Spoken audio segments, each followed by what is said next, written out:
इस शानदार सी शाम में और आज शुरू करने का मौका मुझे दिया गया है। मैं अपने बारे में थोड़ा बताना चाहूँगा कि मैं एक क्लासिकल म्यूज़िक का चाहक हूँ। खुद को सिंगर कहूँ इतना क्वालिफाइड तो नहीं, लेकिन साथ ही साथ इंजीनियरिंग चालू है। एंड हाँ, दो अच्छी बातें बतानी थी अपने बारे में। अब ये सवाल जितना आसान लगता है उतना ही कठिन हो जाता है माइक के सामने आते ही। तो मैं ये कहूँगा कि दो अच्छी बातें, एक तो मैं इंजीनियर हूँ और दूसरा मुझे लगता नहीं कि मैं जॉबलेस रहूँगा। सो वो दो मेरी अच्छी बातें हैं। I am a kind of a devotional guy. Like मैं फिल्म सॉन्ग्स बहुत कम गाता हूँ क्योंकि मेरे वोकल रेंज में बहुत कम बैठते हैं वैसे सॉन्ग्स। तो आज मैं वैसा ही कुछ आपके सामने प्रेजेंट करूँगा। और मैंने सोचा कि छोटा सा एक्सपेरिमेंट, तो जब भी हम मंदिरों में वगैरह गाते हैं कभी, या कभी कहीं और पूजाओं में वगैरह गाते हैं, तो एक प्रथा होती है कि आप गाने के साथ कुछ कहानी बताओ। तो आज एक छोटी सी कहानी भी शेयर करूँगा साथ में। And since I am starting this show today, so I would like to go with Ganapati because he is known as the Prathama Vandana. So because हम हर चीज़ पहले गणपति को अर्पित करते हैं, बाकी किसी को भी जिसको भी आप पूजना चाहो, बट हर चीज़ पहले गणपति और गुरु से शुरू होती है। तो लेट्स स्टार्ट विथ हिम। प्रथम तुला वंदितो कृपाळा, प्रथम तुला वंदितो, प्रथम तुला वंदितो कृपाळा, गजानना गणराया, प्रथम तुला वंदितो।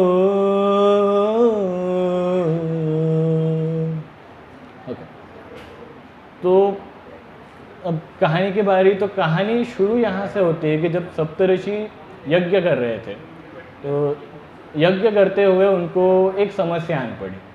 और समस्या ऐसी थी कि प्रथम आहुति जो हम अग्नि में जो हम चढ़ाते हैं उसे आहुति कहते हैं। तो पहली आहुति किस भगवान को देनी चाहिए? क्या वो इंद्र को देनी चाहिए, क्या वो सूर्य को देनी चाहिए, या किसी और देव देवताओं को? अब ये समस्या लेकर सब पहुंच गए शिव जी के पास। वहाँ पे विष्णु जी भी आए और ब्रह्मा जी भी आए। अब ये बड़े सवाल का एक अच्छा उत्तर निकालना बहुत ही कठिन था, क्योंकि अगर आप कहते हो कि आपको प्रथम आहुति इंद्र को देनी चाहिए, तो दूसरा कहता है कि मुझे क्यों नहीं। तो इस मतभेद से बचने के लिए शिव जी ने एक उपाय निकाला। शिव जी ने कहा कि ये पूरे लोक का 3 चक्कर जो सबसे पहले काट के आएगा उसे प्रथम आहुति चढ़ाई जाएगी। तो इस केस में सब तैयार हो गए। सब ने कहा कि हाँ, ये चुनौती हमें मंजूर है। ये चुनौती सबने ली और सबने अपने अपने वाहनों को बुलाया। इंद्र ने बुलाया अपने ऐरावत को, कार्तिकेय जो शिव जी के बेटे हैं उन्होंने बुलाया अपने पिकॉक को, फिर उसके बाद सूर्यदेव ने अपने 7 अश्वों को बुलाया, घोड़ों को। ऐसे ही सभी देवताओं ने अपने अपने वाहनों को बुलाया। तो गणेश जी ने किसे बुलाया होगा?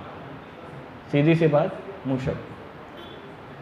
अब चाहते तो गणपति अपना वजन कम कर सकते थे जिससे मूषक तेज दौड़ पाता, लेकिन गणपति ने अपना जितना वजन है वैसा ही रखा। क्यों? क्योंकि वो किसी के साथ अन्याय नहीं करना चाहते। तो स्पर्धा शुरू होती है और सब दौड़ने लगते हैं। कार्तिकेय सबसे आगे की तरफ दौड़ते हैं, उनके पीछे होते हैं इंद्र और फिर बाकी देवता, लेकिन सबसे पीछे छूट जाता है गणपति। और मूषक अपनी पूरी जान लगा के कोशिश करता है कि वो अपने स्वामी को ये चुनौती जितवा दे। अब इस सिचुएशन में होता क्या है? इस सिचुएशन में होता यह है कि बाकी सब तो बहुत आगे निकल जाते हैं और गणपति जी और मूषक कैलाश पे। इस पूरे परिस्थिति को देख के मूषक तो बहुत नाराज़ हो गए और इस वजह से गणपति ने कहा कि कोई बात नहीं, अगर हम ये चुनौती नहीं जीत सके तो इसमें मुझे कोई दुख नहीं होता। और ये पूरा सिचुएशन जानने के बाद फिर उन्होंने अपना स्थान वहीं पे ग्रहण कर लिया और वो इंतज़ार करते रहे कि बाकी लोग आएंगे 3 चक्कर काटने के बाद। अब ये पूरा होते हुए क्या हो गया कि भूलोक पे अंधकार छा गया। क्यों? क्योंकि इंद्रदेव नहीं है, चंद्रदेव नहीं है, सूर्यदेव नहीं है, तो पृथ्वी पे क्या होगा? क्योंकि अगर पृथ्वी पे एक क्षण के लिए भी अगर सूर्य ना हो तो ये पूरी ज़मीन बंजर ज़मीन हो जाएगी। तो इस सिचुएशन में गणपति जी ने क्या किया? गणपति जी ने वो सभी देवताओं के कर्म को संभाला। पहले जाकर कैलाश के चोट पर उन्होंने एक दिया जलाया। वो दिया सूर्य का प्रतीक था, जिसके वजह से भूमि पे सारी चीज़ें अपने हिसाब से चलती रही। फिर उन्होंने वायु को संभाला, क्योंकि वायुदेव चले गए थे, लोगों को वायु नहीं मिल रही थी, लोगों के सांस घुटने की वजह से मृत्यु हो सकती थी, तो उन्होंने वो संभाला। वो पूरा कर्म संभालने के बाद उन्होंने क्या किया, क्योंकि मूषक को अब भी बहुत बुरा लग रहा था, उन्होंने कहा चलो हम एक काम करते हैं, हम मेरे माता पिता यानी शिवजी और पार्वती के 3 चक्कर काटते हैं, क्योंकि मेरे लिए वही मेरे ब्रह्मांड है, वही मेरे सृष्टि करता है।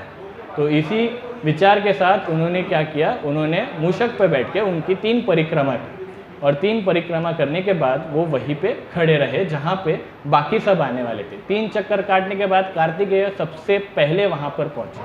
वहाँ पर पहुँचते ही उन्होंने ये देखा, उन्होंने खुद को ऐसा समझा कि गणपति, अरे वो तो गया ही नहीं और मैं ही हूँ यहाँ पे, और अन्य कोई देवता दिख नहीं रहा है, जिसका मतलब मैं ही विजेता हूँ, यानी कि प्रथम आहुति मुझे ही मिलेगी। ये सोचते हुए बहुत खुश हो रहे थे, और बाकी देवता उतने ही निराश।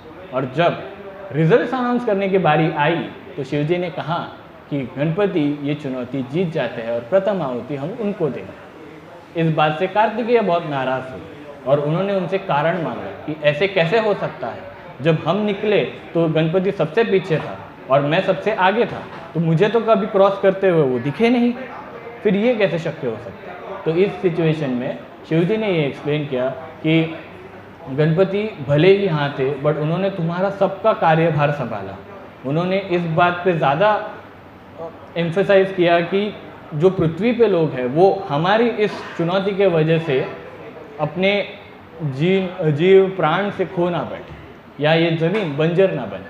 तो ये पूरे वाक्यों को देखकर, क्योंकि गणपति ने इतना अच्छा काम किया, उन्होंने अपने कर्मों को अपने फल से ज़्यादा महत्वपूर्ण समझा, इसीलिए आज हम प्रथम आहुति गणपति को चढ़ाते। और इसी के साथ एक छोटा सा गाना पेश करता हूँ और फिर मेरा इतना ही रहेगा।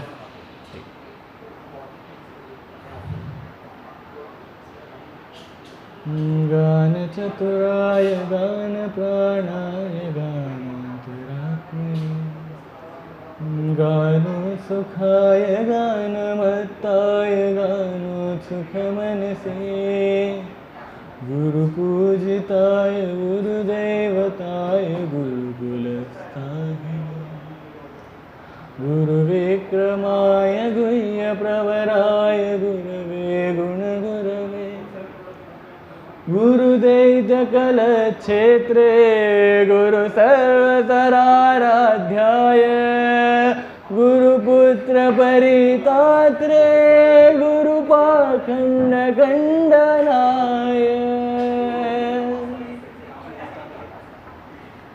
गीतसाराय गीततत्त्वाय गीतगोत्राय धीमहि, गूढगुल्फाय गन्धमत्ताय गोजयप्रदाय धीमहि, गुणाधीताय गुणाधीशाय गुणप्रविष्टाय धीमहि, एकदन्ताय वक्रतुण्डाय गौरीतनयाय धीमहि, गजेशानाय भालचन्द्राय श्रीगणेशाय धीमहि, एकदन्ताय वक्रतुण्डाय गौरीतनयाय धीमहि, गजेशानाय भालचन्द्राय श्रीगणेशाय धीमहि, श्रीगणेशाय धीमहि, श्रीगणेशाय धीमहि। Thank you very much.